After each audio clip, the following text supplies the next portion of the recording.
Chandler. Today we have another installment of Mastering Your Garden, and this weather has got us all thinking about the best ways to grow and maintain our herbs. Savannah Ale is joining us live now from the Tyler Rose Garden with more. Yeah, it's definitely a nice day out today. We're in the Rose Garden. I'm with my friend Colleen. Now, Colleen, you know a lot more about herbs than I do. I've only used them to cook, but there's a lot you can do with them, right? Absolutely, absolutely. Everyone thinks of herbs like dried like this, but really, these are great for cooking, but you also really do want to plant them naturally, because this has all sorts of spices in it, but you can basically plant these yourself. So basically, herbs are so beneficial. They're beneficial for culinary, cooking, medicinal. Peppermint oil is super for, just all sorts of things. Of course, if you look at some of your soaps and dish detergents, they have, things like that in them. Chamomile for tea. I've got some chamomile tea here. So really what you want to do is like I said, it's good for culinary or medicinal, also for pollinating, and then also ornamental. So what we want to talk about is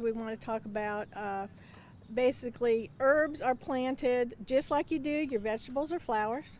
They like lots of sun, they like the heat, and they don't need a lot of water. You want to water them about, maybe once a week. And don't overwater them, and they really don't require any fertilizer. I think most people, like myself, I'm a vegetable gardener, not so much a flower gardener. I'm a vegetable gardener. I love to plant basil and mint and cilantro because I have lots of tomatoes. I make tomato sauce, I make salsa, things like that. So I would say probably most people would plant for a culinary purpose, but also medicinal if you want lavender. It attracts pollinators, and even the basil will attract pollinators. I always plant about 3 basil plants. I let 2 of them go to flower, and they'll attract the bees. I walk into my garden, there'll just be tons of bees out there. Then I'll use one that I don't let flower, because once it flowers, it doesn't grow as well. But it's good to have pollinators because that brings in more flowers to your garden. Yes. So and rosemary is also a great herb also, and it is so fragrant. They say they can detract deer from your gardens and maybe some animals from your gardens, and it also is a great pollinator. And then the other thing is for ornamental.